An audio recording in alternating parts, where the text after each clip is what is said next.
Hola, buenos días y bienvenidos a todos al encuentro digital El sector químico, vector clave para impulsar la transición energética y frenar el cambio climático. El segundo que se organiza dentro de la iniciativa Smart Chemistry, Smart Future, una iniciativa que acogerá Expoquímia el año que viene y en la que FEITE y Expoquímia vienen colaborando desde 2014 y que tiene entre sus 4 ejes estratégicos la transición energética y el cambio climático. 2020 es un año importante y no solo porque el COVID haya trastocado y cambiado todo lo que conocíamos hasta la fecha, sino porque es el 5º aniversario de 2 hitos muy importantes. Por un lado, el Acuerdo de París, un hito histórico en la lucha contra el cambio climático y fundamental para la promoción del desarrollo bajo en emisiones, resiliente al clima y sostenible, que compromete a sus firmantes a contener el calentamiento global a mucho menos de 2 grados centígrados.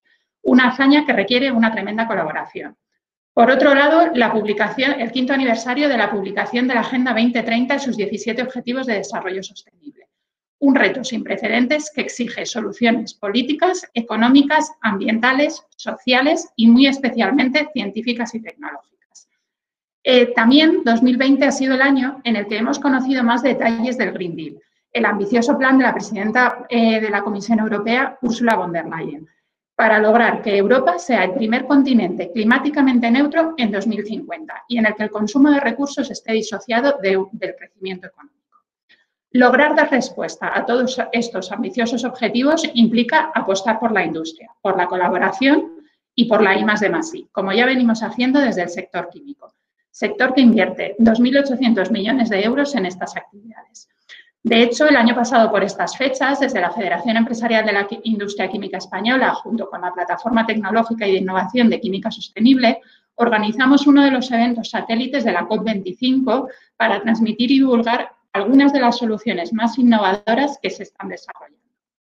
2050 es nuestra meta final, pero para llegar debemos ir paso a paso, emprendiendo acciones que garanticen una energía asequible y no contaminante, como indica el ODS número 7, o que contribuya a mitigar el cambio climático, como nos dice el ODS número 13. Y debemos hacerlo en total cooperación, pues la solución a estos retos implica actuar todos en la misma dirección. Los productos y tecnologías que proporciona la química favorecen la innovación a lo largo de la cadena de valor. De hecho, intervienen en el 98% de las demás actividades económicas productivas. Por tanto, en los próximos años la química será indispensable para impulsar la transición energética eficiente y frenar el cambio climático. Y esto es precisamente lo que hoy, con la ayuda de los 5 expertos que me acompañan, abordaremos durante la siguiente hora y media. Compartiremos con todos vosotros el compromiso de las diferentes entidades y empresas del sector químico con la transición energética y con la innovación, y cómo sus soluciones tienen aplicación en toda la cadena de valor. Antes de empezar propiamente dicho con las ponencias, indicaros que tenéis a la derecha un bloque donde pone preguntas, donde podéis formular todas las cuestiones que queráis a los distintos ponentes, indicando, eso sí, por favor, a quién va dirigida la pregunta. Empezamos con Kalman de Challenger, responsable de desarrollo de negocios para las industrias en Air Liquide Iberia, posición desde donde acompaña a los clientes en sus esfuerzos para reducir su huella de carbono en la senda de la transición energética. Kalman nos va a hablar del compromiso de Air Liquide con la transición energética a través del desarrollo de soluciones innovadoras que favorecen un crecimiento económico bajo en carbono y de una estrecha colaboración con sus clientes en los esfuerzos de los mismos por la descarbonización y en la participación de nuevos ecosistemas industriales y de movilidad sostenible. Kalman, cuando quieras. Muchas gracias, Cristina. Buenos días a todos los que nos escuchan hoy. Gracias, Cristina, por tu bienvenida y gracias también a todos los organizadores que han permitido que hoy tenga lugar este webinar de la iniciativa Smart Chemistry, Smart Future, a Fira de Barcelona, a FEITE, a Expoquímia. Muchas gracias por esta invitación. Además, por organizarlo en estas circunstancias tan especiales en las que nos encontramos. Voy a compartir mi pantalla y le agradecería si me puede confirmar, Cristina, si se ve correctamente.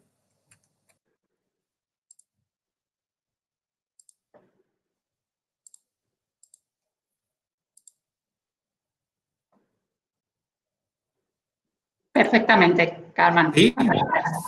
Perfecto. Perfecto. Entonces, como lo decía, es un gusto y un honor participar en nombre y representación de Air Liquide hoy, junto con los otros intervenientes en esta sesión, sobre un tema tan apasionante como el papel del sector químico en la transición energética y el cambio climático. Desde Air Liquide compartimos este sentido de responsabilidad y de compromiso que tenemos de impulsar y liderar esta transición energética. Pero antes de entrar en materia, déjenme presentar en pocas palabras quiénes somos en Air Liquide. Air Liquide somos un grupo empresarial internacional presente en más de 80 países en el mundo, donde desarrollamos nuestra actividad en el sector de gases industriales y medicinales. Somos cerca de 67.000 empleados y acompañamos con nuestras soluciones y servicios a más de 3,7 millones de clientes y pacientes a través del mundo.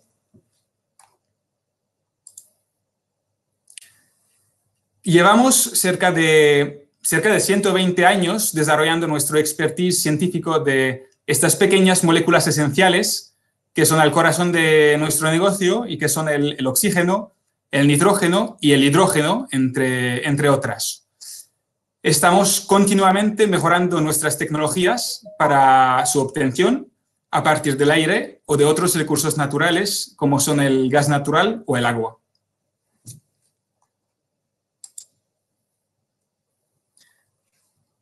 Estamos muy comprometidos en Air Liquide con la protección de nuestro medio ambiente y esto desde hace muchos años. Entre las muchas soluciones que hemos desarrollado en el pasado, cabe destacar aquí en particular, por ejemplo, la oxicombustión, que permite reducir significativamente las emisiones de carbono relacionadas a procesos de combustión. O, por ejemplo, también las soluciones de suministro on-site o mediante canalizaciones que reducen las emisiones relacionadas al transporte de nuestros productos. También hemos invertido mucho en los últimos años en la digitalización de nuestras operaciones para que éstas sean más eficientes y contribuyan así a la reducción de las emisiones de gases de efecto invernadero.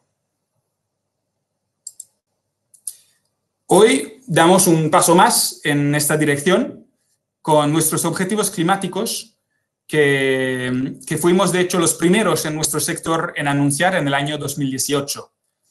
Estos objetivos se organizan en torno a 3 ejes principales.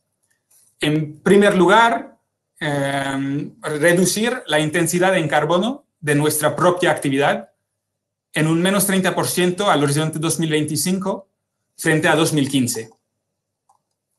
En un segundo lugar, acompañar a nuestros clientes en la transición energética para lograr juntos una industria más limpia. Y en tercer lugar, participar activamente en el desarrollo de nuevos ecosistemas bajo en carbono.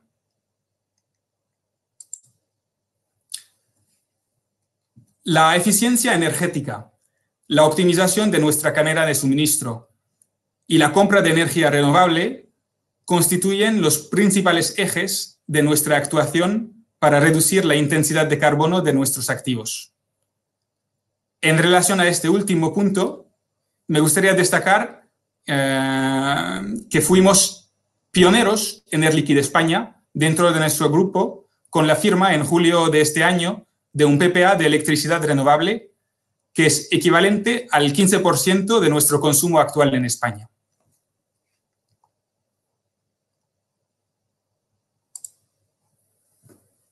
En cuanto a nuestros clientes, les acompañamos en sus esfuerzos para reducir su huella de carbono con soluciones innovadoras. Estas soluciones pasan por la reducción o la captura de sus emisiones de CO2, a la que Air Liquide aporta su know-how y conocimiento tecnológico. A este CO2 capturado le podemos dar luego una segunda vida con diversas aplicaciones en el mercado alimentario o el sector químico-petroquímico, o transportarlo a pozos de secuestro. Nuestro conocimiento de esta molécula nos permite gestionar la cadena logística para su licuación y transporte desde el punto de captura hasta su punto de consumo o de secuestro. Me gustaría quizás aquí destacar dos ejemplos de desarrollo tecnológico en los que estamos trabajando con clientes para lograr una industria más limpia. El primero es un proyecto con el grupo siderúrgico ThyssenKrupp en Alemania para reducir las emisiones de CO2 en sus altos hornos mediante la sustitución del carbón pulverizado con hidrógeno. El segundo es una tecnología de captura criogénica de CO2 que hemos desarrollado en Air Liquide, se llama CryoCap, y en 2015 construimos una primera planta a escala industrial y ahora estamos trabajando con clientes de distintos sectores, refino siderúrgico, cementero y otros, para ofrecerles esta solución. En algunas aplicaciones, de hecho, esta tecnología permite capturar hasta el 90% de las emisiones de CO2.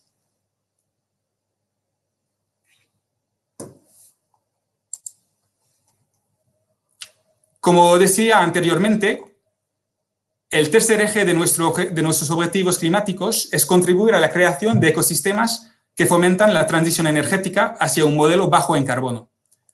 Una manera de fomentarlo es promover el uso del biometano. Y en Air Liquide tenemos una amplia experiencia en esta cadena de valor. Desde la producción del biogás en digestores anaeróbicos, pasando por su upgrading a biometano usando nuestra tecnología propia de membranas, hacia su transporte y comercialización para uso final como biocombustible o como materia prima. Operamos 19 plantas en el mundo y hemos anunciado recientemente la construcción de 2 plantas nuevas en el norte de Italia.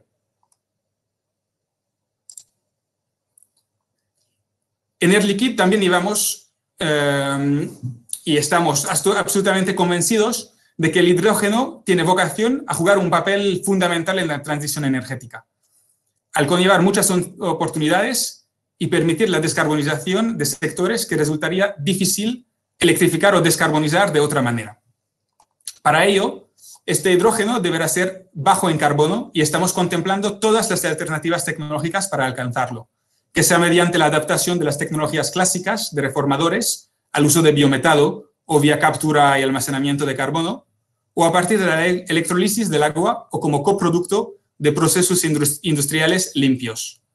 Tenemos mucha experiencia tanto en la producción como en las distintas aplicaciones del hidrógeno y estamos poniendo esta experiencia al servicio del desarrollo de una verdadera economía del hidrógeno.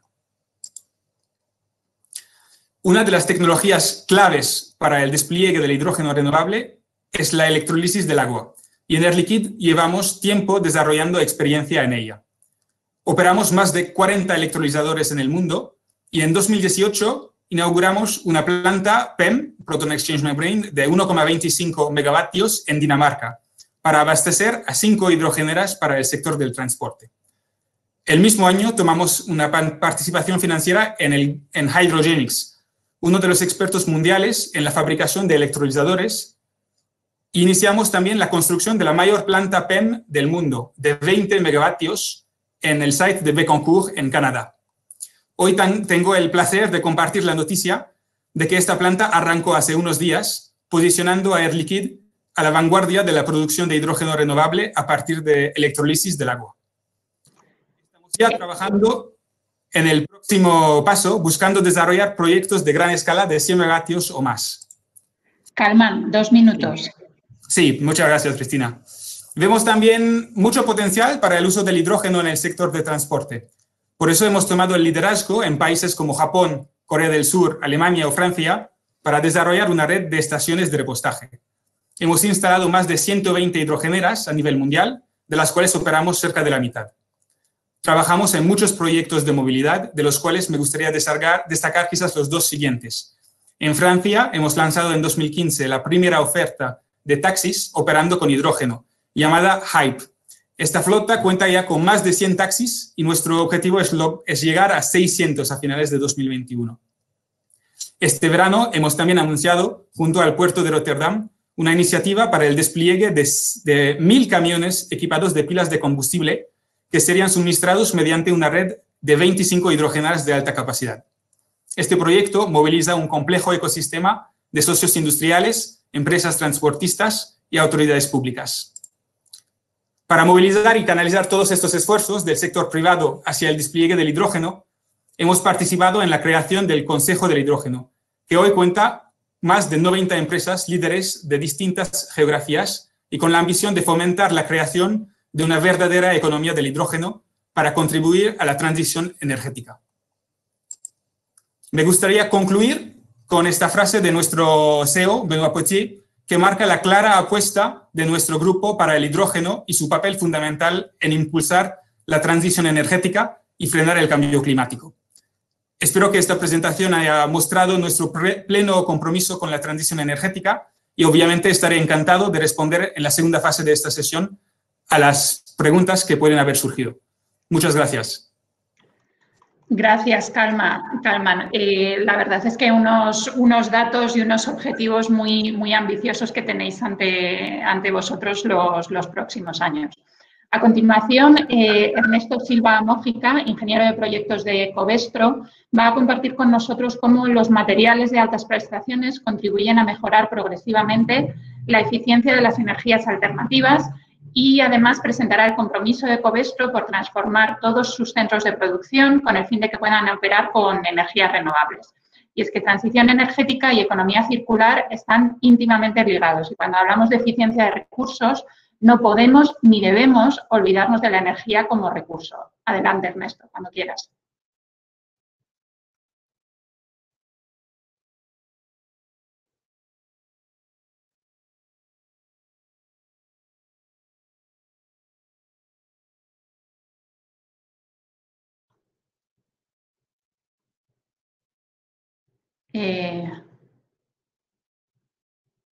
Ernesto.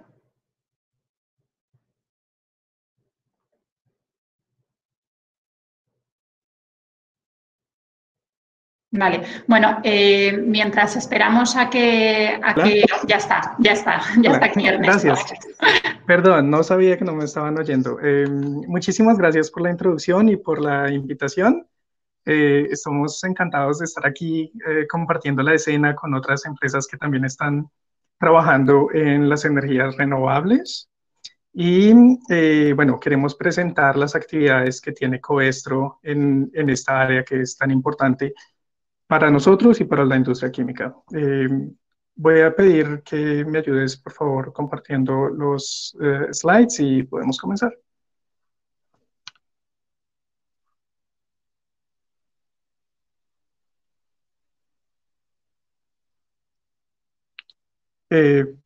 ¿Puedes, por favor, ir al primero?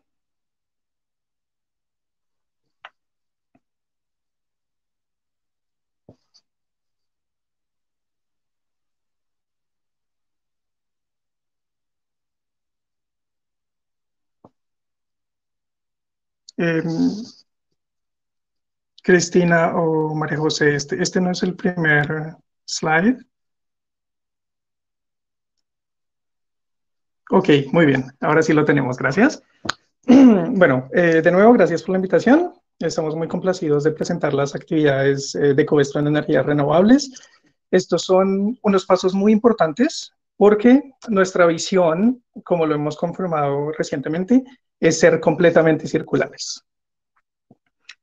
Antes de empezar, es importante resaltar que los datos, predicciones y desarrollos que voy a mostrar en este seminario están de acuerdo al plan y a las expectativas de Covestro, pero algunas cosas pueden cambiar en el futuro si la situación externa lo amerite, solo para que estemos al tanto. Para los que aún no nos conocen, Covestro es una empresa líder en el sector de materias primas y de materiales poliméricos de alta tecnología. Nosotros facturamos más de 12 billones de euros al año, ofreciendo nuestros productos en muchas múltiples industrias. Esto incluye la industria automotriz, construcción, elementos deportivos, textiles y, por supuesto, energía y energías renovables. Los principios que definen nuestra visión y que definen cómo se comportan nuestros 17,000 empleados son la centralidad en el cliente, la sostenibilidad y la economía circular. Con esta mentalidad hacemos todas nuestras actividades y este seminario es un ejemplo muy claro de ello. Tenemos también 30 plantas de producción alrededor del mundo y mercados en todas las regiones. Y con esto ofrecemos un portafolio de productos innovadores que están inspirados en nuestra visión y en los retos y tendencias globales. Nuestra visión es que desde nuestra fundación, nuestro propósito es hacer del mundo un lugar mejor.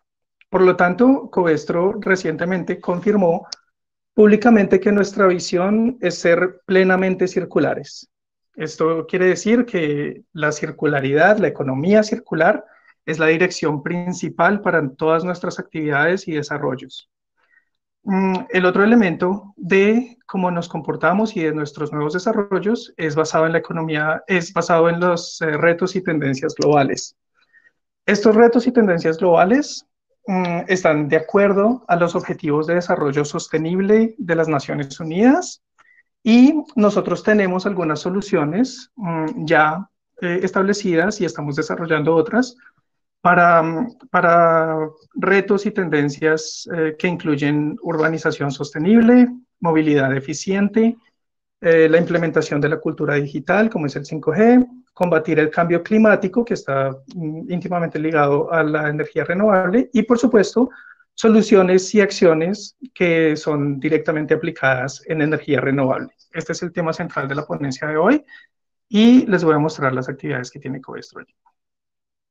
En este momento, Covestro ofrece soluciones para la industria de las energías renovables que incluyen materiales y procesos que ayudan a reducir los costes y aumentar la productividad de las nuevas tecnologías.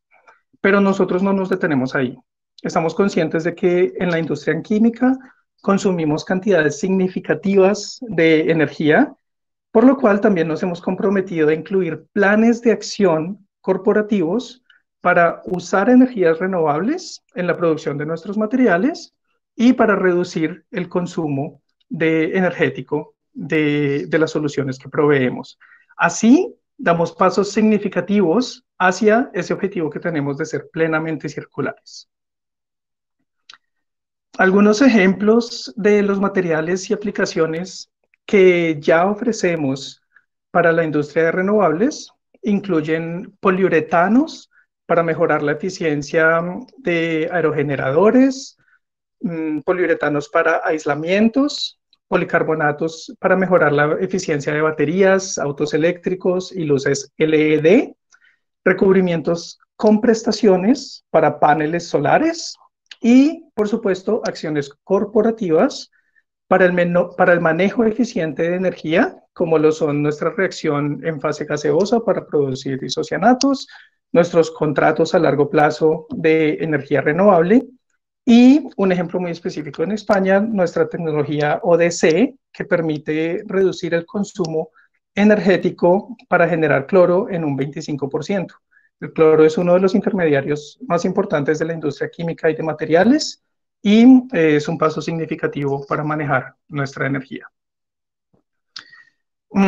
Pero quiero enfocarme en una de las aplicaciones directas que tenemos en Covestro, que es de más impacto en las renovables, y esta es la eólica. Entonces, no solo la demanda global de energía está creciendo establemente, sino que la demanda global por energías renovables y en especial la energía eólica marina está creciendo mucho más rápido que otras formas de energía.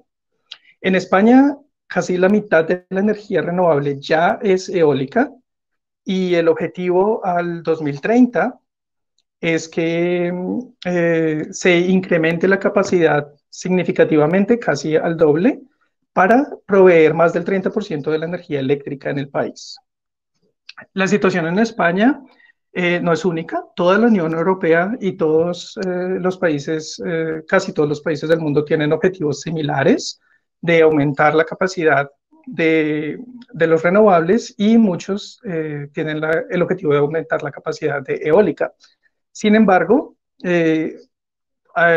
igual que esa motivación, vienen algunos retos. Los retos que tiene la industria en este momento son aumentar la eficiencia de los aerogeneradores, reducir los costes y aumentar su vida útil sin incrementar el impacto ambiental. Para esto, Covestro ofrece soluciones específicas que sirven la industria de la energía eólica. Por ejemplo, tenemos resinas de poliuretano que ofrecen ventajas significativas en costes de producción para la fabricación de partes para palas de aerogeneradores, ya sea por infusión directa o por pultrusión. Tenemos también recubrimientos en gel y laminados, films, que protegen la torre, protegen las palas y en especial protegen el borde de ataque contra erosión, corrosión y el efecto de los elementos naturales que incluyen lluvia, nieve, sal, rayos UV y golpes por materiales externos. Y también ofrecemos soluciones para la protección de los cables submarinos que conducen la electricidad desde las plantas de producción hacia tierra firme. Con nuestras soluciones, nosotros hemos demostrado que podemos incrementar la eficiencia en producción para las palas debido a que nuestra resina de poliuretano tiene muy baja viscosidad y rápido curado. Esto quiere decir que la resina en un proceso de infusión directa o de pultrusión fluye más rápido, puede llenar partes más grandes y la producción como tal tiene una reducción de tiempo significativo. También tenemos recubrimientos que son de fácil aplicación y en especial que dan eficiencia en el campo. Para la eficiencia en el campo, nosotros hemos demostrado que las palas hechas con partes de poliuretano no solo cumplen, sino que en muchos casos superan las expectativas de desempeño en el campo. Tenemos ya 18 palas con partes de poliuretano operando eficientemente en China, que han pasado las pruebas de campo y nuestras primeras órdenes de venta se hicieron el año pasado también en China. No solo... 2 minutos. Vale, perfecto. No solo hemos demostrado que las palas pueden operar con partes de poliuretano, pero asimismo con nuestros clientes hemos demostrado que se pueden fabricar palas hechas completamente de resina de poliuretano. Cada parte de la pala se puede hacer con resina de poliuretano y hemos demostrado que los costes de producción son significativamente más bajos que con materiales tradicionales. Esta pala está en estudio para demostrar también su eficiencia en campo y para demostrar que con la resina de poliuretano se pueden hacer palas más largas y más ligeras. Recordemos que había dicho que Covestro no nos conformamos solo con ofrecer materiales y soluciones que ayudan a reducir costes y a mejorar la eficiencia de energías renovables. Nuestra visión es ser completamente circulares. Por eso estamos dando grandes pasos para nosotros también manejar nuestra energía. Un ejemplo muy significativo es que hemos firmado uno de los contratos corporativos más grandes del mundo para el suministro de energía renovable a partir de fuentes eólicas. Tenemos un acuerdo, puedes mostrar la siguiente slide, please. Tenemos un acuerdo con la empresa Ørsted de Dinamarca, quienes nos proveerán de energía renovable por 10 años a partir del 2025, inicialmente para la operación de nuestras plantas en Alemania, pero tenemos la intención no solo de usar fuentes renovables en Alemania, sino a extender estas iniciativas a Europa y al resto de nuestras operaciones en el mundo, y a contribuir a que Europa cumpla con sus objetivos de reducción de emisiones, como lo mencionó Cristina al inicio de la ponencia. Por eso, creemos y estamos convencidos de que esta iniciativa de ofrecer materiales para energías renovables y usar energías renovables en nuestras operaciones para fabricar estos materiales es un paso significativo para Covestro, para volvernos plenamente circulares, y es un ejemplo para la industria química y para todos los otros sectores de que el uso de energías renovables es necesario, es viable y que gracias a la contribución de la industria química puede ser competitivo, eficiente y sostenible. Les agradezco mucho su atención y también estaré pendiente a las preguntas que vienen al final de las ponencias. Muchas gracias, Ernesto. Bueno, antes de continuar, un breve recordatorio, ya lo estáis haciendo, pero simplemente, bueno, pues recordaros que en el lado de la derecha tenéis el bloque para poder formular vuestras preguntas para la parte final de la sesión. Continuamos con la sesión y pasamos a, bueno, pues a las dos siguientes intervenciones que, bueno, pues que van a estar centradas, bueno, como también lo ha estado la presentación de Kalman, bueno, pues en un tema que es clave en toda la cuestión de transición energética como es el hidrógeno. Empezamos en primer lugar con Carles Pallé, Product Manager de aplicaciones del hidrógeno en carburos metálicos del grupo de Products.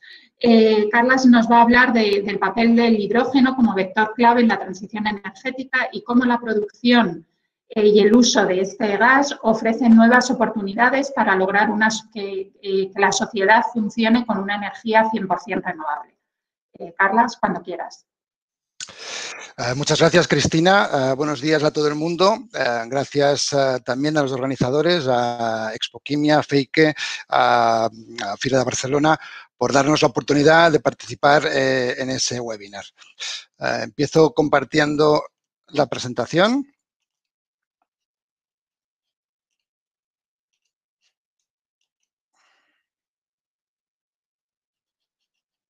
¿Se ve ya? ¿Sí?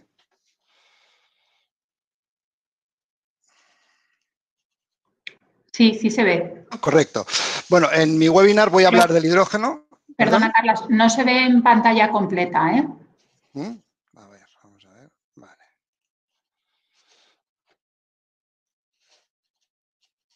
Vuelvo a compartir.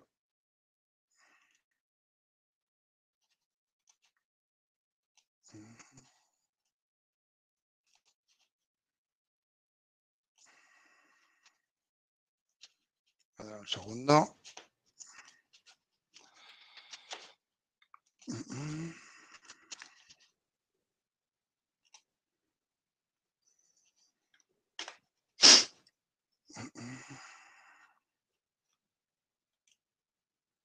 Vale, ahora se están abriendo.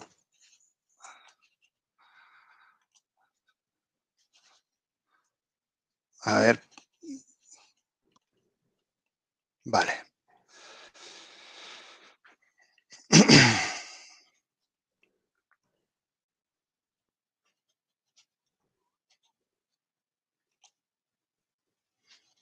Los problemas del directo. Sí. A ver.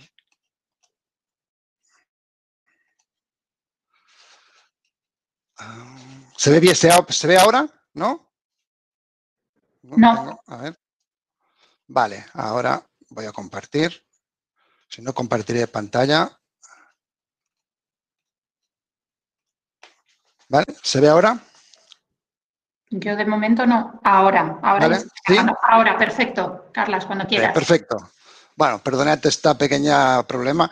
Bueno, voy a hablar del hidrógeno y de la transición energética y el rol que nuestra empresa Carburos Metálicos juega en este tema.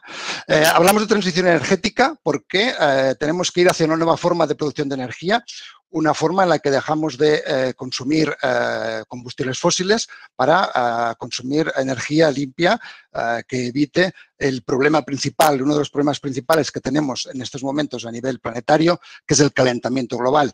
Sabemos que la temperatura a nivel promedio, a nivel mundial, ha ido evolucionando durante los últimos 11.000 años, desde la última glaciación, pero con valores de más o menos medio grado. Es realmente a partir de mitad del siglo XIX y coincidiendo con la revolución industrial, cuando el incremento de temperatura, como se puede ver en el gráfico, es espectacular. En estos momentos estamos ya superando prácticamente el grado de temperatura previo a la revolución industrial. Ese incremento de temperatura tiene unas consecuencias catastróficas para el planeta. descenso de productividad de cosechas, subida de precios de alimentos básicos, fenómenos meteorológicos extremos, obliga a poblaciones enteras a desplazarse de sus lugares de orígenes, más enfermedades, plagas, falta de agua debido a sequías extremas también, más inseguridad en conflicto. Es decir, toda una serie de problemáticas con un coste económico y humano que creo que es muy difícil de poder valorar. Por suerte, la administración y la población en general cada vez es más consciente de que ese es un problema gravísimo y realmente lo comentábamos antes, ahora hace 5 años de los acuerdos de París, en los que se intentaba limitar ese incremento de temperatura en 2 grados, previo a la revolución industrial, con un objetivo de 1,5 grados para óptimo. En cualquier caso, vemos y desgraciadamente que eso va a ser muy difícil porque recientemente se decía que a partir de creo que a partir de entre 2025 y 2030, posiblemente, ya, si la cosa se mantiene igual, consigamos ese incremento de temperatura de 1,5 grados. Y el motivo principal de ese incremento de temperatura es los gases de efecto invernadero y en concreto el CO2. En estos momentos estamos a niveles de CO2 en la atmósfera que hace hasta 2 millones y pico de años que no teníamos. En los últimos 400.000 años ha ido variando, no por encima de 300 ppm, y en estos momentos ya pasamos de 400 ppm de CO2 en la atmósfera. Incluso este año 2020, como consecuencia de la pandemia, ha habido menos emisiones, se han reducido a nivel planetario las emisiones de CO2, pero aún así podemos ver que la variación de concentración atmosférica ha sido casi 5 ppm mayor de datos de noviembre con respecto al año anterior. Y ¿cómo ayuda la química aquí? Tenemos un elemento fundamental que creemos que va a jugar un papel vital para mitigar esas emisiones y también mitigar ese cambio climático. Y es el hidrógeno. El hidrógeno, que es el elemento más abundante del universo, que es un gas y es combustible, por tanto, susceptible de sustituir combustibles fósiles. No es, en cambio, una fuente de energía, es un vector energético. Es decir, tenemos que fabricarlo y luego para utilizarlo como alternativa a otros combustibles. ¿Por qué el hidrógeno? Precisamente porque también es el lugar, como decíamos, es la sustancia más común en el universo, ocupa prácticamente el 70% del universo. Se puede producir con diferentes formas y lo más importante, en el momento, en su uso, solo emite prácticamente vapor de agua, no emite gases de efecto invernadero. Tiene una densidad importante, mayor que las baterías, se puede almacenar, transportar, es seguro, tan o más seguro que los combustibles tipo gasolina, por ejemplo, y también importante y además crucial, no solamente no emite gases de efecto invernadero en su uso, sino que se puede fabricar y hay que fabricarlo, de forma que en esa parte tampoco se emitan esos gases de efecto invernadero. Es capaz, como vector energético y como combustible, de proporcionar energía a prácticamente todos los sectores de la economía. Por ejemplo, 4 sectores básicos en los que intervendrá de forma clarísima para la descarbonización sería un hidrógeno producido de esta forma con energías alternativas, con bajo contenido en carbono, para producción de energía eléctrica. No será la principal aportación del hidrógeno en este caso, pero sí que puede actuar como buffer para compensar las diferencias entre la oferta y la demanda o incluso como generadores de emergencia. En movilidad, clarísimo en movilidad, juntamente con los vehículos eléctricos. De hecho, los vehículos de hidrógeno básicamente serán vehículos eléctricos. La diferencia es la pila convencional o la pila de combustible. En ese caso, ahí pensamos que también el hidrógeno va a jugar un papel fundamental, quizás en un tipo más de vehículos pesados. En la industria, como sustitución de combustibles fósiles o como sustitución de hidrógeno que como materia prima que se utiliza, pero proveniente de fuentes que no son verdes, digamos. O incluso también importante, no habrá una descarbonización total de la industria, sino descarbonizamos la red de gas natural.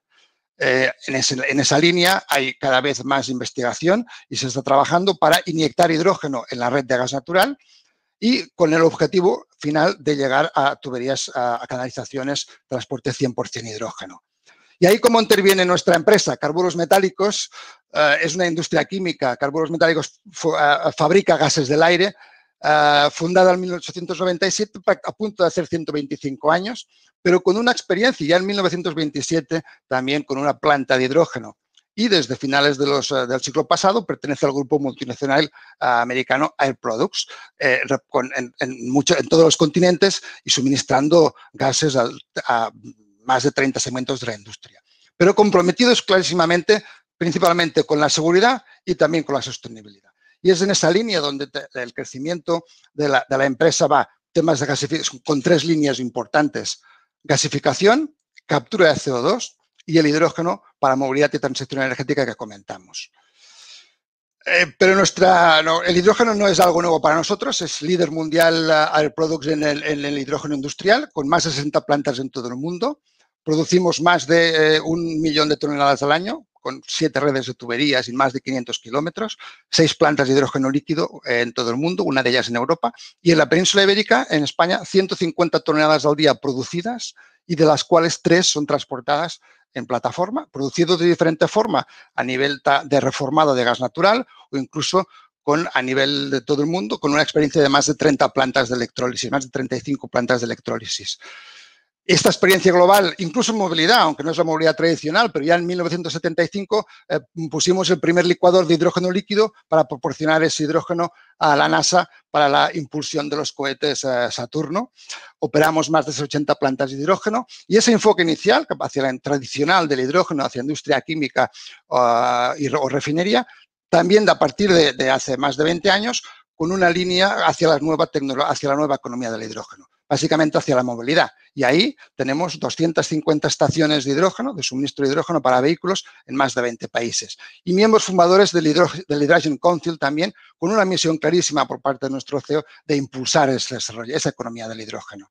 Y ahí queremos estar en la cadena de valor, en toda la cadena de valor del hidrógeno, desde diferentes formas de producción, como combustibles fósiles, la forma tradicional, a través de reformado del gas natural, produciendo hidrógeno, que en el caso de que capturemos el CO2, podríamos tener un hidrógeno bajo en contenido en carbono, que se llama también hidrógeno azul, pero también a través de un reformado de biometano o a través de amoníaco siempre producido de forma con energías alternativas, o a través de electrólisis mediante la electricidad renovable proveniente de energía solar o energía eólica. Transportarlo luego, ¿sí? 2 minutos, perdona. Correcto. Transportado, sí, después a través de gas comprimido, a través de gas licuado o a través de tubería hasta el punto de uso, por ejemplo, que podrían ser las hidrogeneras, y en esa línea también con una experiencia de estaciones de servicio por todo el mundo, con más de 10 millones de llenados seguros en estos más de 20 años y suministrando hidrógeno a diferentes medios de transporte, autobuses, vehículos, coches, trenes e incluso submarinos. Y en esa línea quería destacar un proyecto muy importante de Air Products porque pensamos que este es el futuro, pero además pensamos que tenemos que acelerar la implementación. Y una de las formas es intentar hacer más asequible el coste del hidrógeno. Y pensamos que es una economía de escala también. Y es en esa línea donde hay un proyecto muy importante junto con Air Products, la empresa Agua Power y NEOM, para producir la mayor planta de hidrógeno verde del mundo, que será en el área de NEOM, es un estado, un área del noroeste de Arabia Saudí, en el cual va a haber una planta para fabricación de 650 toneladas al día de hidrógeno renovable y a partir de ahí con la idea de distribuirlo prácticamente a todo el mundo. Es un proyecto muy ambicioso y uno de los retos que va a haber es el transporte. El transporte, hay diferentes estudios que transporte a gran escala, el más económico y el más desarrollado es a través de amoníaco. La planta se producirá 1,2 millones de toneladas al año de amoníaco con un esquema en el que tenemos energía solar, energía eólica y a través de esa energía, electrolizador fabricamos hidrógeno y también una planta de separación de gases del aire con energía renovable fabricamos nitrógeno. A partir de ahí es amoníaco verde, amoníaco de bajo contenido en carbono, que será transportado hasta el punto de almacenamiento intermedio y luego de ahí, mediante un transporte de amoníaco, hasta la estación de servicio, donde el amoníaco se disociaría y obtendríamos el hidrógeno para la recarga de los vehículos. Como conclusión, en la transición energética vamos a ir, sin duda, desde una sociedad basada en combustibles fósiles, con una problemática muy importante a nivel mundial por el cambio climático, y tendremos que ir hacia lo que podríamos llamar la ciudad del hidrógeno.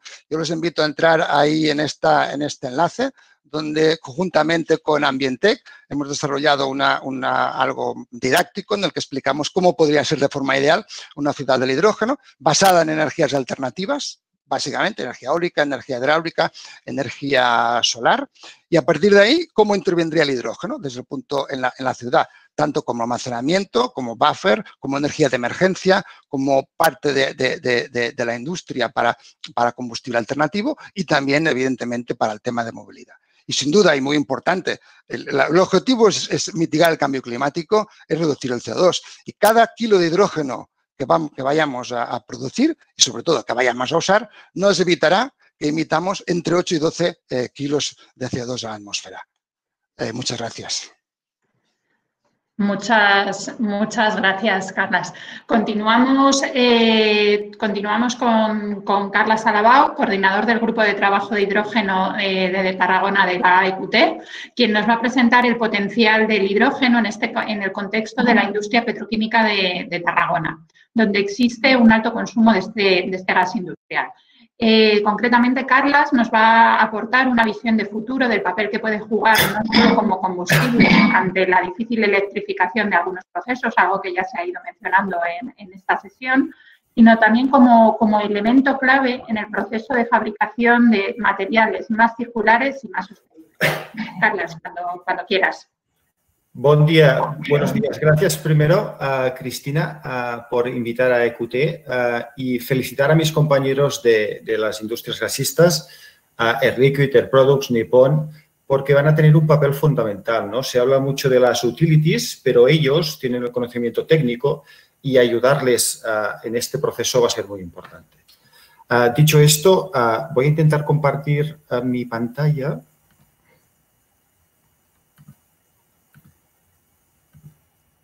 No sé si lo podéis ver, Cristina. Perfectamente. Muchas gracias. Pues hoy estoy aquí, mi nombre es Carles Alabau y soy el coordinador del grupo de hidrógeno de la EQT de Tarragona. Y es un grupo que hemos montado recientemente y está dentro de la Comisión de Energía de la EQT, ¿no? Básicamente, estos son los puntos que os queríamos comentar hoy. Un poco una introducción y os voy a lanzar directamente los 3 grandes mensajes que teníamos pensado. Vamos a hacer una revisión de cuál es el marco regulatorio que nos lleva hasta esta transición energética. Vamos a hablar un poco del el hidrógeno que actualmente ya se produce en la EQT, se produce y se consume. Vamos a hablar un poco de la cadena de valor y finalmente cuáles son esas barreras que hemos analizado y observado para la implementación de nuestra nueva tecnología más sostenible. Y un poco para lanzar ya los 3 grandes mensajes, empiezo por el principio, es que el hidrógeno va a ser un vector energético clave, pero esto es una transición energética, no lo vemos como un cambio abrupto, sino que vemos una implementación escalada con desarrollos piloto y con mucho apoyo del Gobierno español y de Miteco, tanto en CAPEX como en OPEX. Recordamos que el coste eléctrico para la producción del hidrógeno verde es muy importante, hasta el 70-80% del producto, por tanto necesitamos apoyo en coste eléctrico y también en infraestructuras, ¿no? Infraestructuras de gas, como comentaba mi compañero de carburos, Carles Pallé, y también en eléctrico, ¿no? Porque si tenemos grandes potencias de electrolizadores vamos a necesitar líneas eléctricas y subestaciones. El segundo punto que os quería comentar es que nosotros hablamos de neutralidad climática, no hablamos únicamente de descarbonización. La química orgánica va a tener un papel muy importante, pero la vamos a interpretar de una forma diferente en conceptos como economía circular, como comentaba el compañero de Covestro, tanto en CO2 como en plásticos y bajas emisiones también en nuestras aplicaciones energéticas. Y finalmente, a mencionar que Tarragona, al ser el clúster petroquímico más importante del sur de Europa, también tiene el potencial de ser el clúster más importante de hidrógeno del sur de Europa. Hemos estimado, hemos analizado y preguntado a las empresas de AQT de forma anónima y hemos agregado en este grupo de trabajo cuál es el consumo existente potencial. Hoy en día ya podríamos consumir hasta 10 toneladas la hora, 240 toneladas al día de hidrógeno verde si las condiciones económicas son adecuadas. Nuestra previsión, digamos, para Miteco es que podríamos instalar en Tarragona hasta 500 megavatios en 2025 de potencia instalada de electrolizadores y previsión de crecimiento de las empresas en AQT Tarragona podría llegar hasta 1 gigavatio, ¿no? Siendo uno de los centros químicos más importantes de Europa. Todo esto lo estamos trabajando con AQT, con el puerto de Tarragona y también con la plataforma de hidrógeno de la Cataluña Sud, liderada por URB, y con el apoyo de centros de R&D como podría ser IDEC, ISEC y Eurecat. Un poco para presentar a AQT, todos ya lo conocéis, pero somos 31 empresas químicas y petroquímicas. Es el polo petroquímico más importante del sur de Europa y produce el 25% de todos los productos químicos en España y generamos unos 11.000 puestos de trabajo. Empresas tan importantes como las que han presentado como Covestro y Air Products, carburos metálicos, pero también empresas líderes en la industria química como BASF, Dow Chemical o, sobre todo, también Repsol, ¿no? El siguiente punto que queríamos introducir un poco es cuál es el marco regulatorio que tenemos actual, que es un poco el driver hasta esta transición, ¿no? A nivel europeo vemos que hay un plan estratégico de instalación de 6 gigavatios de hidrógeno verde 2025 y una ambición a largo plazo de 40 gigavatios. En este sentido, si la industria química tiene que consumir todo este producto verde sostenible, vamos a tener que intentar proteger respecto a productos importados que no tengan esta huella de carbono, ¿no? Lo que llamamos el carbon leakage. También Ibérica, digamos, está muy bien posicionada, España está muy bien posicionada con conexiones internacionales con el norte de África, tal y como marca la hoja de ruta europea y, por tanto, ahí también podemos aportar mucho, ¿no? A nivel del marco español, tenemos una estrategia española que tiene un objetivo de 4 gigavatios de hidrógeno verde para 2030.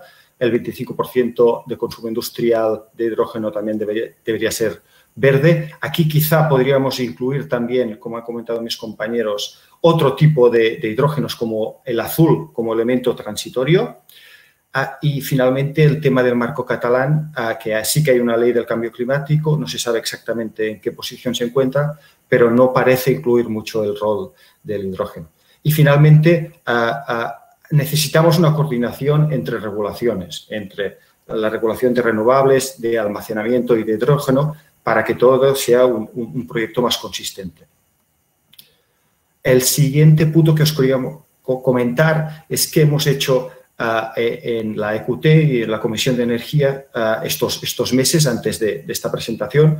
Lo que hemos hecho es establecer un grupo de trabajo de hidrógeno. Hemos intentado entender cuál es el potencial actual dentro de la EQT y entender qué proyectos de la cadena de valor del hidrógeno podrían ser más interesantes. Se ha establecido la plataforma de hidrógeno verde de Cataluña Sud, que está liderado por el URB, pero que está integrado con otros centros R&D.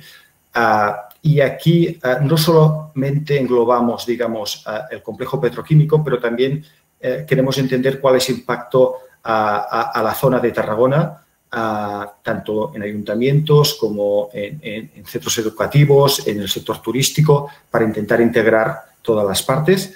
Y finalmente también hemos participado con la Generalitat de Cataluña, el Institut Català d'Energia, que ha establecido varios grupos de trabajo en los últimos meses y donde hemos intentado aportar el máximo valor, ¿no? En tema de hidrógeno, que ya actualmente se produce y se consume en Tarragona, tenemos que tener en cuenta que ya tenemos un hidrógeno industrial residual, que ya lo tenemos en el complejo, del tratamiento de hidrocarburos o de procesos de electrólisis en la industria del cloro. Por tanto, ya es existente. Tiene sentido empezar invirtiendo en Tarragona porque ya tenemos hidrógeno. También producimos hidrógeno como gas industrial, el reformado de metano, por ejemplo, que podríamos añadir a Carbon Capture, Utilization and Storage, y también podríamos invertir en electrólisis nueva, y esto lo podríamos aplicar tanto en materia prima como aplicaciones energéticas, como comentaban nuestros compañeros, ¿no? Y finalmente, recordar que también en economía circular de residuos, la transformación de residuos, como podría ser la gasificación, también genera un tipo de hidrógeno que podría entrar en este pool en Tarragona. En tema de infraestructuras, consideramos que es muy importante y la cadena de valor.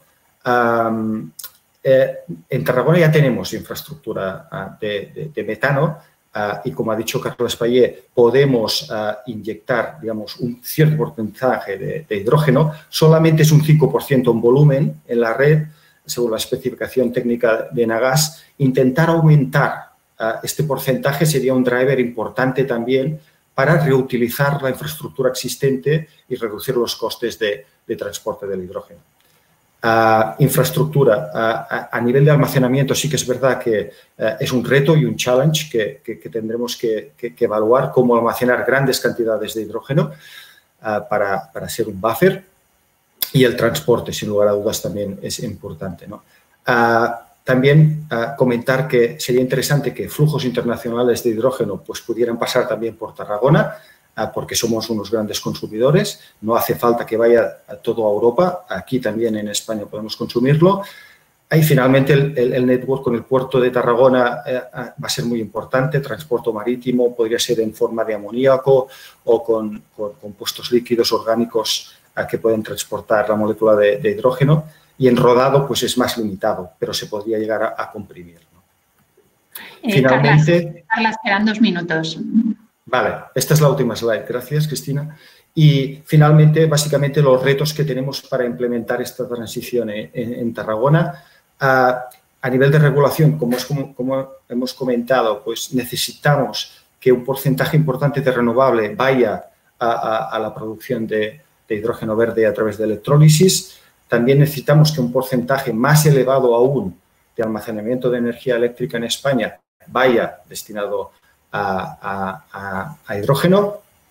Finalmente, necesitamos un apoyo claro del Gobierno español y de MITECO en el precio OPEX, no únicamente en CAPEX, sobre todo inversión en infraestructura eléctrica y de gas. Y a nivel de retos técnicos, que es un challenge para nuestros compañeros de panel, pues intentar aumentar el porcentaje de hidrógeno en red de gas natural y quizás aumentar la eficiencia de estos electrolizadores. Y aquí acaba la presentación. Muchas gracias y esperar a vuestras consultas. Muchas gracias.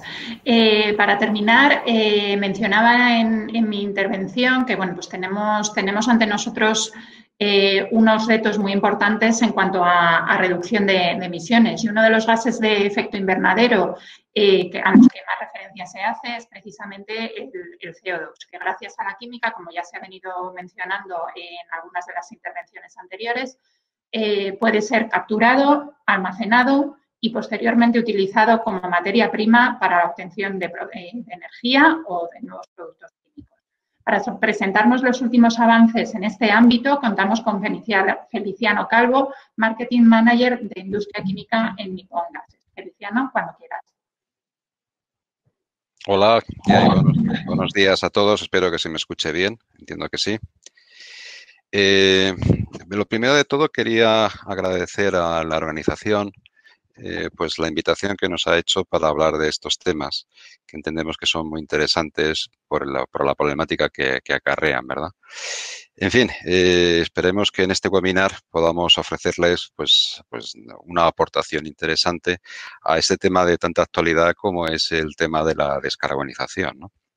Evidentemente, la descarbonización es un problema que tenemos en este siglo y que posiblemente nos lleve a intentar paliarlo durante los próximos años o incluso las próximas décadas. Pero sí me gustaría aportar en un pequeño granito de arena que estamos desarrollando desde nuestra empresa para buscar nuevos caminos que ayuden a tal descarbonización, ¿no?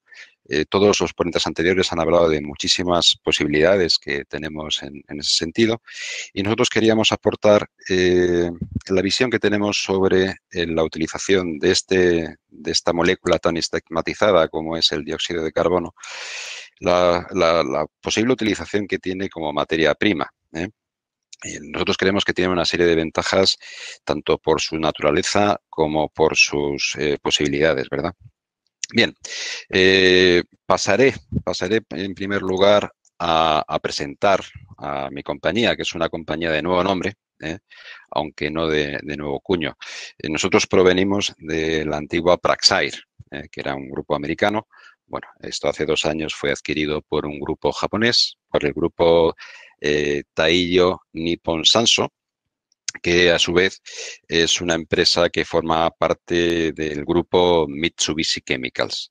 Es una empresa que tiene más de 100 años de experiencia, evidentemente es una matriz japonesa, y tiene presencia actualmente en 29 países de 4 continentes. Estamos en Asia, lógicamente, donde más, digamos, presencia tiene esta compañía por tener la sede en Japón. Tenemos mucha presencia en Oceanía, mucha presencia en los Estados Unidos y en Canadá y también en Europa recientemente. Bien, tenemos, o la empresa tiene 130 unidades de separación de aire y otras muchísimas más también de otros tipos de gases y cuenta con una plantilla de aproximadamente 19.000 personas. Bien, centrándonos en lo que sería nuestra presencia en Europa, estamos focalizados en aquellos países de la Europa occidental, en la Escandinavia y en el Reino Unido. Evidentemente, la actividad que tenemos en estos países está muy centrada en la producción y venta de gases derivados del aire, ¿no? Estos gases son pues, el oxígeno, el nitrógeno, el argón y otros gases que no provienen del aire, que provienen de otros procesos industriales, como puede ser el hidrógeno, que tanto hemos hablado y tanto se ha hablado en este seminario, y otros gases que pueden ser utilizados en el laboratorio, gases raros o gases muy específicos, y también pues, gases que se utilizan en diferentes procesos o el dióxido de carbono, ¿no? Que es un gas que para nosotros es bastante interesante. Respecto a este gas, sí que queremos comentar es que tenemos 12 unidades de producción de dióxido de carbono en Europa y son centros de gran producción. Es decir, nosotros estamos, creo que lo digo con razón, que somos el mayor productor de dióxido de carbono en Europa, y tanto es así que tenemos todo un desarrollo de transporte basado en terminales portuarias de carga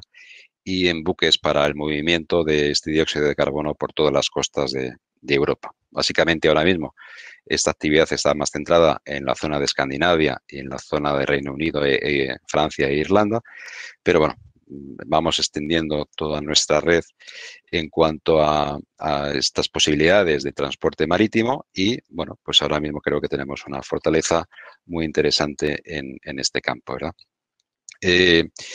Es importante conocer también que tenemos, a su vez, plantas que producen, a partir del dióxido de carbono, plantas que producen hielo seco. El hielo seco es el dióxido de carbono sólido y compactado y que ahora mismo, bueno, pues en estos tiempos de pandemia, pues se ha puesto un poco de moda, porque es un producto que tiene una temperatura inferior a los menos 70 grados centígrados y se está utilizando como ese gas refrigerante y ese gas, o ese sólido en este caso, enfriador que mantiene las vacunas de Pfizer a la temperatura adecuada para poder hacer su transporte, ¿no? Bueno, pues aquí sirva esto para decir que tenemos nuestro pequeño granito de arena en esta mitigación de la pandemia. Bien, también quería dar una pequeña visión muy rápida de nuestra posición en la península ibérica. Tenemos presencia en todo el territorio nacional español y portugués. Y actualmente pues tenemos 10 plantas de producción de gases del aire a lo largo de toda la geografía, aunque estamos básicamente muy focalizados en la zona norte de España. Y después también tenemos actualmente 5 plantas de producción de dióxido de carbono. Cuando hablamos de plantas de producción de dióxido de carbono, no estamos hablando de plantas que lo produzcan, sino plantas que lo recuperan realmente, ¿no? Estamos obteniendo de ciertas corrientes industriales el dióxido de carbono para, bueno, limpiarlo, purificarlo y comprimirlo y licuarlo para poder expedirlo a diferentes clientes, ¿no? Dentro de esas 5 plantas hay 4 que obtienen el dióxido de carbono a partir de un proceso de reformado de metano. Es decir, el reformado de metano lo que va a hacer es producir hidrógeno y tiene como subproducto el dióxido de carbono. Nosotros recuperamos el dióxido de carbono o parte del dióxido de carbono que se produce en ese proceso y hacemos todo lo que es la licuación y la puesta en el mercado de ese producto, ¿no? Bueno, esas 4 plantas están localizadas en Castellón, al lado de la refinería de BP, de British Petroleum. Otra está localizada en Vizcaya, que toma el CO2 de la planta de la refinería de Petronor, y otras 2 están localizadas en Puerto Llano y en Huelva, y estas obtienen el dióxido de carbono a partir del proceso de formulación o de producción de amoníaco que tiene Fertiberia. También anunciamos que hemos comenzado la construcción de la 5ª unidad de producción, que va a estar localizada en Cartagena y que va a tomar el dióxido de carbono a partir de la fermentación de grano. La fermentación, hay un proceso que es la fermentación de grano para la obtención de bioetanol. Y, bueno, pues es una planta que también va a tener un alto tonelaje y que va a permitir, bueno, pues la puesta en el mercado de un CO2 que vamos a denominar también como CO2 verde, ¿no? Además, también hay otras unidades de producción de hielo seco a lo largo de la península ibérica y, bueno, pues este es un producto que para nosotros, desde el punto de vista tanto de posibilidades como de negocio, pues no deja de ser un producto muy interesante y muy importante, ¿no? Bien, es importante conocer también en qué se está utilizando el dióxido de carbono, ¿no? Y básicamente nosotros lo que hacemos es coger un producto que podría salir a la atmósfera, lo recuperamos y luego lo introducimos en el mercado para, bueno, pues para aprovechar sus propiedades en diferentes campos, ¿no? Básicamente el mayor uso que se hace del dióxido de carbono es en la industria de la alimentación, bien sea para introducir este dióxido de carbono en forma gaseosa en las bebidas y producir bebidas carbonatadas que todos conocemos, ¿no? Desde cervezas hasta refrescos. O bien también se puede utilizar para hacer procesos de refrigeración o de conservación que aprovechan, digamos, las características físicas que tiene el producto, ¿no? Básicamente, hay otras posibilidades, como sería la utilización de este dióxido de carbono como un producto que sea capaz de utilizar sus posibilidades químicas. Y básicamente se utiliza en las reacciones inorgánicas, básicamente que son de carbonatación, o también en reacciones inorgánicas que lo que hacen es producir un control de pH, ya que el dióxido de carbono tiene la enorme ventaja y la enorme facilidad de convertirse en un ácido débil, en disolución acuosa, ¿no? Evidentemente, bueno, pues la utilización como producto, como materia prima en reacciones orgánicas es algo que está bastante más limitado, pero bueno, ese es digamos, lo que quería comentar también a continuación. Bueno, una vez que ya conocemos el uso del CO2, cómo se produce, de dónde se produce y demás, cuando se ha planteado el tema del CO2 como un producto que aumentaba su concentración en la atmósfera y por tanto producía un efecto de calentamiento de la misma, lo que se llama el efecto invernadero, siempre se han planteado varias posibilidades, ¿no? Y ahora mismo incluso están todas activas, ¿verdad? Feliciano, 2 minutos. Sí, gracias, muchas gracias. Perdón. quería comentar, ha habido siempre, o se han planteado diferentes posibilidades. La primera, evidentemente, ha sido la no emisión, o sea, es cambiar el modelo. Tenemos que cambiar el modelo de cómo estamos utilizando los combustibles fósiles, intentar variarlo hacia la producción de hidrógeno, como decían mis colegas, o intentar electrificar ciertos transportes, etcétera, etcétera, ¿no? Evidentemente es algo en lo que estamos ahora mismo metidos. Hay otras posibilidades que también sería el aumento de la masa arbórea para conseguir absorber el CO2 que estamos emitiendo a la atmósfera y crear una base bueno, pues de árboles y de flora que permita absorber esa cantidad de dióxido de carbono. Ha habido otra tentativa que ahora mismo está bastante en entredicho, que ha sido la posibilidad de capturarlo y secuestrarlo y meterlo en el subsuelo. Y hay otra alternativa, que es la utilización del CO2 como materia prima, que es lo que quería comentarles para que vean dónde estamos ahora mismo. Bueno, pues podemos utilizar el CO2 a lo mejor en nuevas aplicaciones o buscar nuevos usos, aunque realmente con eso no vamos a conseguir de alguna manera el mitigar la diferencia que hay entre los niveles de emisión y los niveles de aprovechamiento. Pero hay un camino que se está abriendo y es la posibilidad de utilizarlo como materia prima. Actualmente ya se utiliza como tal.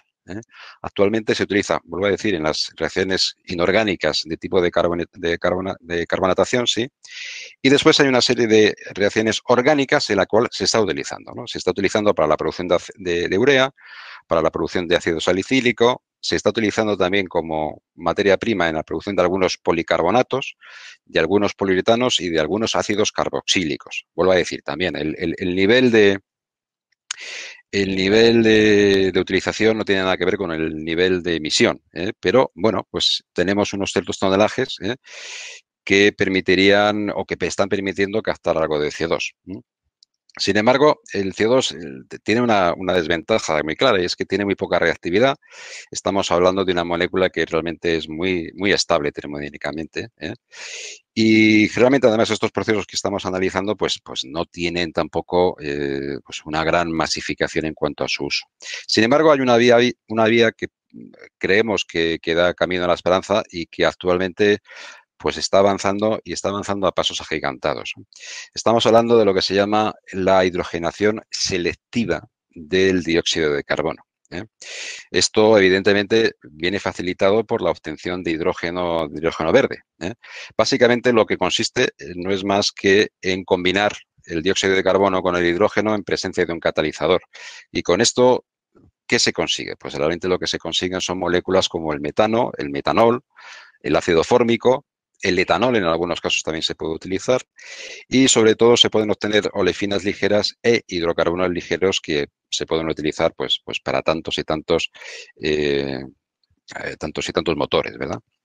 Bien, el problema que ha habido hasta ahora es que la cantidad de energía que tenía que utilizarse para producir ese tipo de reacción era muy alto porque no existían catalizadores adecuados. Sin embargo, actualmente, y eso es algo que lo que estamos siguiendo muy de cerca, tenemos catalizadores que son capaces de tener muy alta conversión, tienen muy alta selectividad y presentan además condiciones de trabajo de lo que se llaman mild conditions, es decir, que trabajan a baja temperatura, o lo que podemos denominar una baja temperatura, y una baja presión. Y esto se une además que son catalizadores que tienen una alta estabilidad y sobre todo que son capaces de hacer repetible el proceso, ¿no? Entonces, en esta línea es la línea que estamos siguiendo, es una línea que tiene, digamos, este tipo de catálisis, que es la catálisis heterogénea, tiene tres patas, que sería ir por la acción de la termocatálisis o la fotocatálisis o la electrocatálisis, pero en ambas estamos consiguiendo, se están obteniendo realmente grandes objetivos, grandes resultados en cuanto al aprovechamiento del dióxido de carbono como materia prima. Evidentemente, el producir metanol o producir etanol en grandes cantidades sí que permite abrir todo un abanico de nueva química y permite además utilizar estas moléculas como lo que se llama el building blocks, ¿no? Para luego conseguir desarrollar toda una línea de producción de nuevas moléculas que puedan sustituir o que puedan ir en paralelo con las obtenciones de esas moléculas que hay ahora mismo, que provienen casi todas de la destilación del petróleo. Bien, pues yo creo que esto, y nosotros creemos desde Nippon Gas, es que esto es un reto y un camino para nosotros, que somos las empresas químicas y los químicos de esas empresas, ¿no? Para este sector es muy importante el poder abrir esta vía, el poder desarrollarla y poder hacerla realidad, que ya está siendo una realidad, ya está habiendo plantas piloto, ya habiendo desarrollos de catalizadores muy interesantes y que además pues, va a ayudar a crear lo que creemos que es importante en este momento, que es crear una economía circular en cuanto al dióxido de carbono. Espero que les haya gustado esta presentación o lo que les he comentado y yo por mi parte no tengo más que agradecerles de nuevo su atención. Muchas gracias, Feliciano, y muchas gracias al resto de ponentes. Me parece que ahora van a invitar al resto de participantes para empezar con la mesa redonda. Yo de momento aquí no veo a nadie más. Sí, ya están entrando. Perfecto. Pues, a ver, creo que nos falta alguien todavía. Sí, vale, veo a Ernesto y vale, ya estamos todos. Perfecto, pues mira, vamos a empezar, tenemos muchas preguntas y poco tiempo, pero bueno, hay algunas que son realmente interesantes. Para empezar, una para Kalman y para Carla Espallé, que bueno, pues ha generado bastante interés y es en relación al análisis del ciclo de vida. Y es que, bueno, pues la pregunta que nos plantean es que si se ha tenido en cuenta la energía para la obtención de ese hidrógeno para considerarlo como una alternativa real a los combustibles fósiles. Es decir, ¿nos podríais ampliar algo de información? Sí, muchas gracias, Cristina. Es efectivamente un tema muy importante en el análisis de los distintos combustibles. Porque es aquí la pregunta, ¿no? Del uso del hidrógeno como combustible alternativo a otras fuentes como son los combustibles fósiles. Y efectivamente el tema del análisis del ciclo de vida es fundamental en este desarrollo, tanto en la parte de fuentes de energía renovable que se utilizan para la producción de este hidrógeno. Estas pueden ser, y varios de nosotros lo hemos comentado, ¿no? Energías renovables eólicas, solares, también el biometano puede constituir una de estas fuentes, como también pues, todo el proceso de vida del material que se utiliza y que se desarrolla, que sea el mismo electrolizador, las celdas y todo el equipo. Entonces, este es algún análisis que sí que estamos haciendo. De hecho, y comenté al final de mi exposición el Hydrogen Council, ¿no? El Consejo del Hidrógeno, que está mirando estos temas a nivel global y a través de varios actores líderes, cada uno en sus sectores, que sea con Toyota, que sean con otros subsidiadores y líderes para el desarrollo de la economía del hidrógeno, para verdaderamente analizar el análisis de ciclo de vida. De hecho, el hidrógeno, comparando con motores de combustión interna, pues ofrece una eficiencia energética 3 veces mayor, ¿no? Entonces, son puntos así que son importantes de destacar y consideramos que el hidrógeno verdaderamente es una palanca para la transición energética. Hola. Bueno, sí, un poco, a ver, lo ha explicado muy bien Kalman.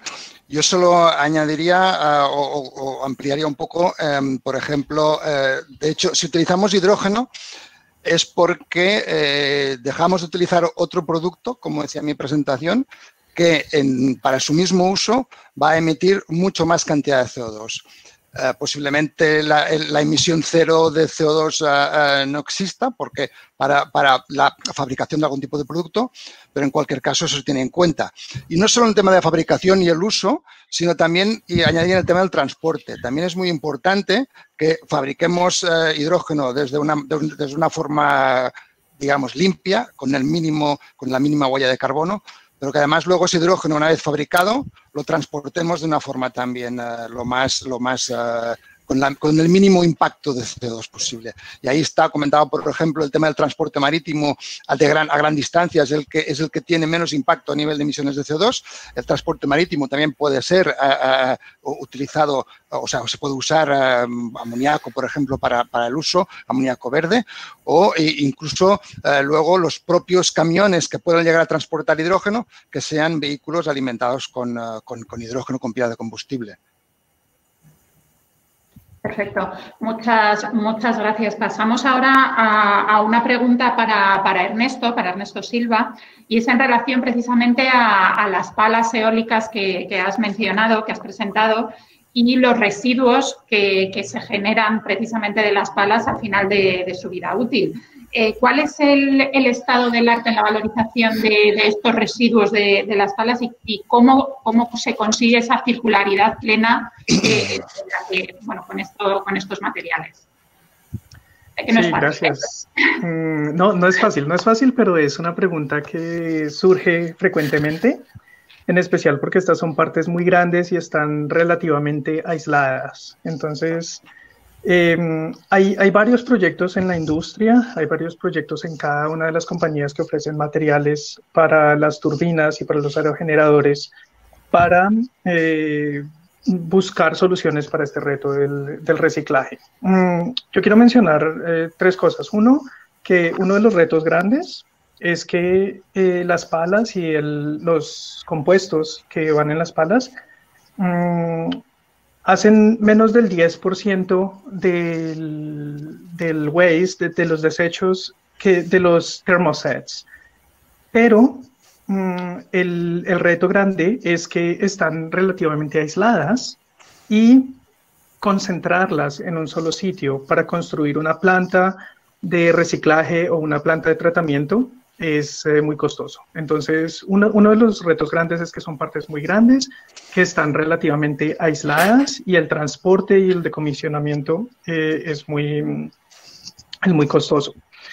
Lo otro es que hay procesos, existen tecnologías para reciclar las partes, los compuestos que van en las palas. Hay algunos procesos que son térmicos, otros que son mecánicos, químicos. El más conocido hasta el momento y el que más se usa es el de la coproducción para el cemento, el cement clean.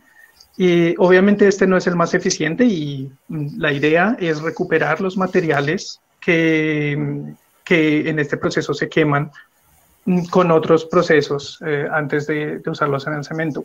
Entonces, lo que se espera es que al final, cuando los proyectos que están en este momento en desarrollo estén más maduros, se espera una combinación de soluciones que ofrezcan tecnologías de reciclaje para las palas. Uno de los elementos importantes es que el reciclaje no es el único elemento que da circularidad a las palas. Con nuevos materiales, con eficiencia en los nuevos materiales, podemos fabricar palas que son más ligeras, quiere decir que consumen menos material y por lo tanto hay menos material al final de su vida útil, que son más largas, por lo tanto más eficientes, y con menos número de palas se puede producir más energía. Y con la protección que se ofrece para las palas, por ejemplo, la protección en el borde de ataque o para las torres, las palas son más duraderas. Entonces, estamos trabajando la industria química y la industria de la energía eólica en aumentar la vida útil de estas palas, de tal forma que la frecuencia de colección de residuos es menor. Y el tercer escenario, obviamente, es reciclaje para su vida útil. En ese momento, la industria, en especial en Europa, está trabajando en una propuesta internacional colectiva para desmantelar y decomisionar las palas. Esto fue anunciado el año pasado y hay muchas empresas trabajando aquí. Obviamente hay institutos como CEPIC, EUSIA y Wind Europe liderando los proyectos que se hacen para instaurar y implementar las tecnologías de reciclaje. Pero quiero recordar que no solo se trata del reciclaje, sino de hacer las palas más eficientes, con materiales que son más sostenibles y hacerlas más duraderas para también reducir las cantidades de material que se ve al final. Estas tecnologías todavía necesitan un poco de desarrollo, entonces probablemente en los próximos años veremos avances significativos para poder reciclar las palas. Por ahora estamos trabajando en la energía y en la reducción de los residuos. Sí, aquí también entra un poco en contexto la importancia de cómo se diseñan esos materiales, ¿no? Para que efectivamente sean más duraderos o que sean más fáciles de reciclar.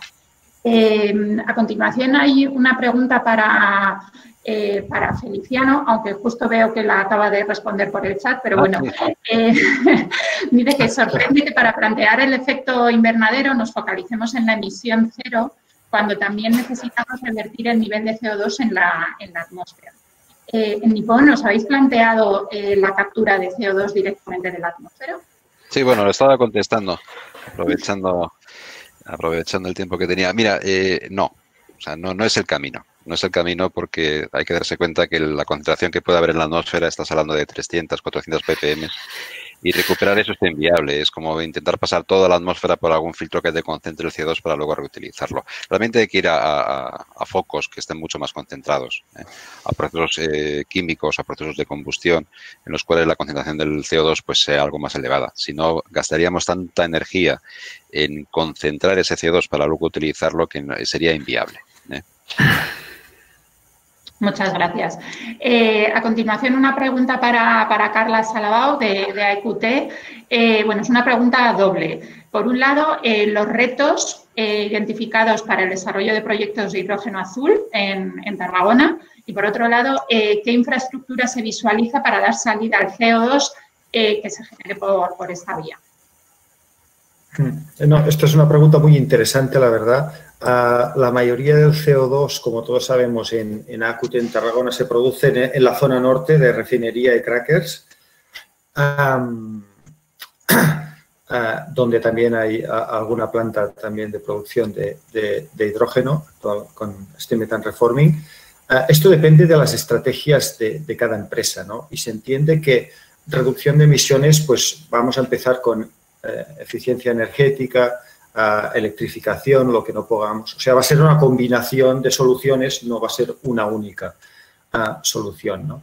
Al respecto del CO2, bueno, habrá que purificarlo, habrá que capturarlo, licuarlo y transportarlo por tubería, ¿no? hasta el puerto y ahí intentar encontrar una salida. Si no es que ya hay plantas piloto que pueden transformar la molécula de CO2, como decía Feliciano, a productos químicos, combustibles o olefinas o lo que sea, ¿no? Por tanto, el puerto va a jugar un papel muy importante, la infraestructura y el secuestro, pues bueno, es un tema más delicado, ¿no? Porque depende de las condiciones geológicas onshore y offshore. Y hay que estudiarlo, ¿no? Yo creo que hay que estudiarlo. Otra alternativa podría ser enviarlo al Mar del Norte, ¿no? Donde parece que es más aceptado, pero creo que hay que evaluar el tema económico, que va a tener un impacto muy importante, cuál es el costo opportunity de hacer todo esto, ¿no? No sé si he contestado, pero... Sí. Muchísimas gracias. Hay una pregunta que creo que varios de los participantes podrían contestar y es ¿cómo veis la instalación de las plantas electrolizadoras de hidrógeno en España?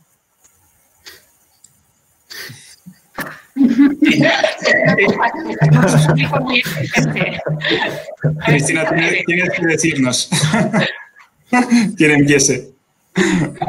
Pues venga, por Carla Espallé, que le tengo yo lo veo en mi pantalla el más a la izquierda.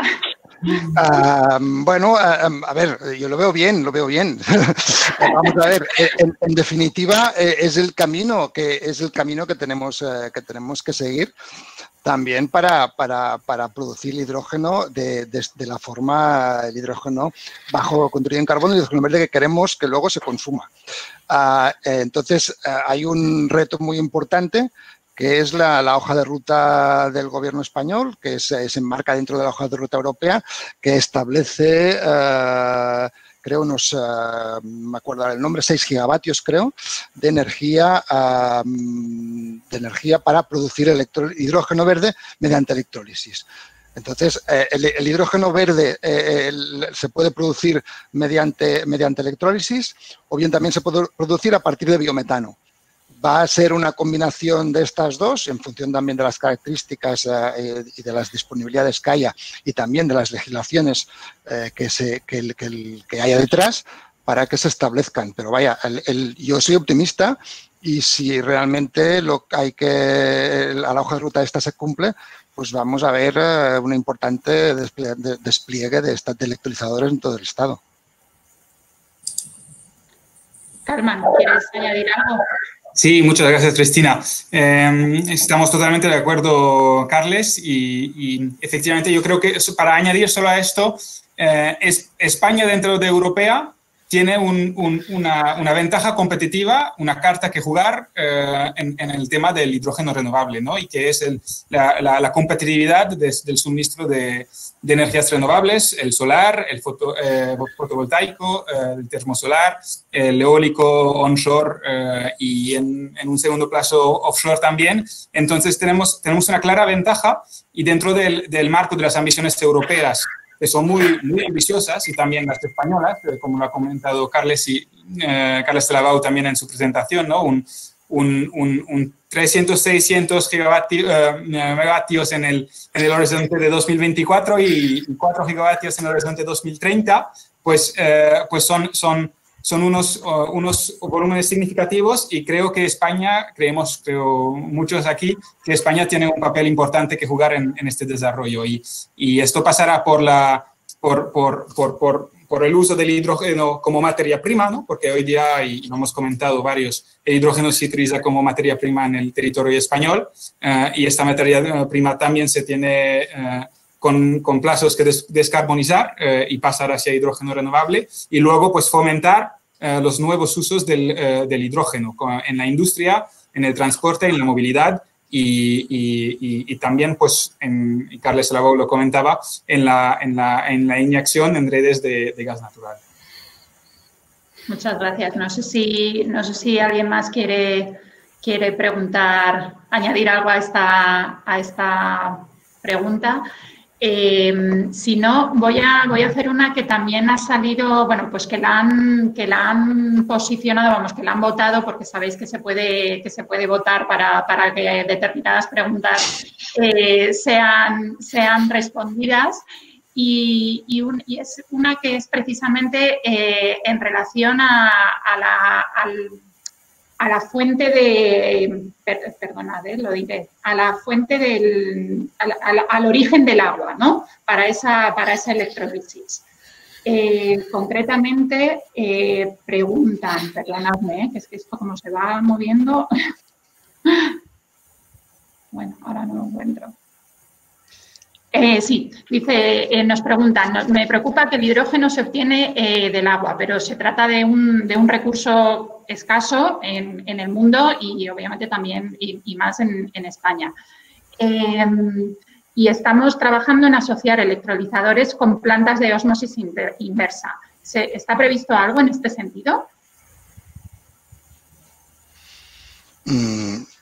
Contesto yo, si acaso, a ver, sin tener el conocimiento global del tema de la electrólisis y el agua, pero en cualquier caso, por ejemplo, lo que comentaba del proyecto de NEOM, evidentemente una planta de las características de más de 1 gigavatio para la producción de energía de electrólisis en la zona noroeste de Arabia Saudí, está claro que en la zona esa no es donde hay más agua del planeta, ¿no? Pero efectivamente es un área en el cual está basada en alta tecnología y en energías renovables, y esas mismas energías renovables son las que se utilizarán, evidentemente, para la implementación de desaladoras que luego se aportarán el agua para el proceso de electrólisis.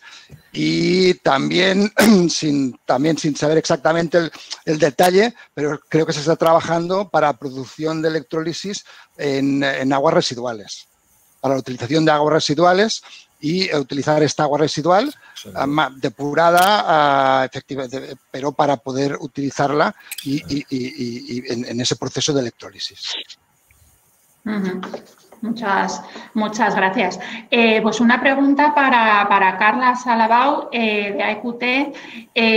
¿Hay en Tarragona ya algún proyecto o plan de generación de hidrógeno verde en Tarragona? Esto es una pregunta interesante, porque básicamente en nuestro grupo pues actuamos con información anónima, ¿no? Y no vemos exactamente, pero sí que hay propuestas de nivel de calado y que si el gobierno español apoya estas propuestas, pues tirarán adelante, ¿no? Pero hasta aquí puedo contar. Bueno, algo es algo. Es cierto que ahora precisamente con la manifestación de interés que se ha publicado precisamente el Ministerio de Transición Ecológica, pues cuando termine el plazo igual se va viendo alguna cosa más, ¿no? Porque es cierto que hay muchos proyectos y muchas iniciativas. Me gustaría hacerle ahora una pregunta a Kalman, y dice, el hidrógeno renovable se prefiere usar en sectores difícilmente descarbonizados de otra manera. ¿Cómo casa esto con el suministro de hidrógeno a taxis en el proyecto que has mencionado durante tu intervención? Y luego pregunta también si el mercado está dirigido también al uso de hidrógeno en vehículos ligeros. Muchas gracias, Cristina, y gracias por esta pregunta.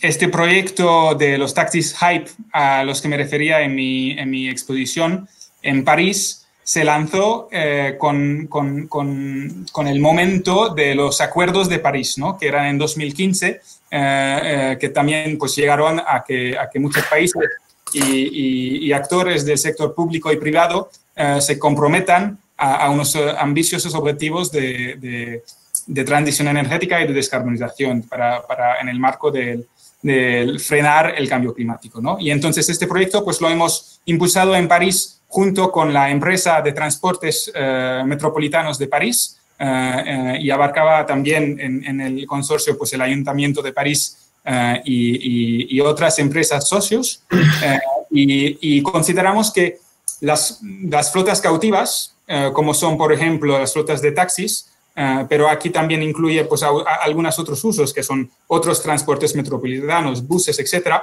pues son un terreno muy apropiado porque permiten para el desarrollo y el test del uso de hidrógeno en el sector del transporte, ¿no? Porque permiten alcanzar rápidamente algunas economías de escala que haga la cosa interesante y pasar rápidamente de un fase de piloto a una escala mayor. De la misma manera, pues, aparte de esta iniciativa y de algunas otras que vemos en este entorno, nuestro enfoque en el sector de transporte sí que va más orientado hacia el transporte pesado de larga distancia, que sea a través de camiones, a través de trenes. Por ejemplo, el sector de los trenes y del transporte ferroviario es un sector importante, ¿no? Porque al final muchas de las líneas que hoy no son electrificadas, que corren con trenes diésel, pues son, digamos, un candidato favorito para el uso del hidrógeno al no necesitar un desarrollo tan importante de infraestructuras como sería la electrificación de estas líneas, ¿no? Entonces, apostamos más para el desarrollo del hidrógeno en usos de transporte pesado. Muchas gracias, Carmen. Tenemos una pregunta que nos ha llegado por otra vía y en este caso es para Ernesto. Nos preguntan que si se va a seguir el ejemplo de Alemania y está prevista la transformación de las plantas de aquí de España para que puedan funcionar con energías renovables. Sí, la idea es implementar este tipo de acciones que se han hecho en Alemania en el resto de nuestras operaciones del mundo. Esto definitivamente incluye España.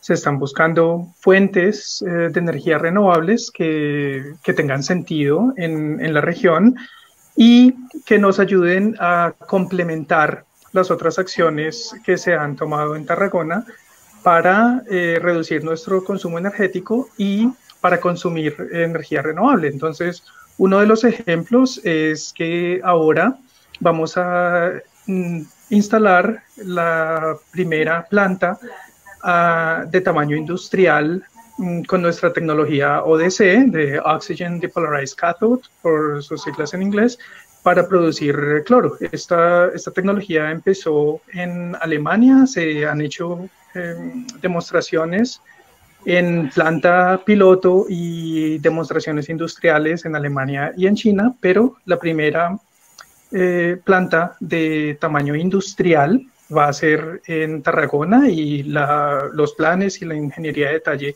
están en pie. Entonces, la idea es que no solo los planes de usar energía renovable se van a expandir en Alemania y en el resto de la Unión Europea y eventualmente al resto de nuestras operaciones en el mundo, sino también los planes de acción de reducción de consumo energético, como es el de ODC, que reduce el consumo en 25%, y de la eficiencia energética con planes como Artificial Intelligence y digitalización para reducir el consumo de nuestras plantas. Esos son, obviamente, ejemplos específicos de Alemania para usar energías renovables o en España, en Tarragona, para instalar nuestra tecnología ODC y reducir el consumo, que es muy relevante para España porque España tiene unos costes de electricidad muy altos. Entonces, hacemos en cada región, primero, lo que es más relevante y la idea, como lo dijimos con nuestra visión, es ser plenamente circulares, y esto quiere decir que vamos a expandir estas acciones al resto de nuestras operaciones. Muy interesante, Ernesto. Bueno, pues sintiéndolo mucho, tenemos muchas preguntas en el chat, pero bueno, ya nos hemos extendido del tiempo. Creo que me comentaban que las preguntas quizás luego se pueden contestar por correo electrónico, no recuerdo muy bien, pero bueno, sentimos no haber podido contestar a todas. Este tema, la verdad es que tan sumamente interesante y que también han compartido con todos nosotros los ponentes, podría dar para estar aquí hablando sobre este tema toda la mañana y parte de la tarde. Pero bueno, han sido ejemplos muy claros del compromiso de la industria química con la transición energética y además cómo existe una clara relación entre esta transición energética y la economía circular. Tenemos ante nosotros unos años llenos de retos. 2030 y 2050 están más cerca de lo que creemos. Y para llegar a tiempo es necesario seguir apostando por la I+D, por la innovación, por la industria y por la colaboración. La verdad es que todos los ponentes, de una manera u de otra, han reflejado precisamente la importancia de esto, ¿no? De la colaboración y de establecer alianzas con partners estratégicos. Muchas gracias a los ponentes por acompañarnos, a todos vosotros por vuestra atención y nos vemos el próximo 19 de enero en un nuevo encuentro Smart Chemistry, Smart Future sobre el binomio salud y alimentación, un reto global de gran alcance. Aprovecho para desearos una muy feliz Navidad y un estupendo y saludable 2021.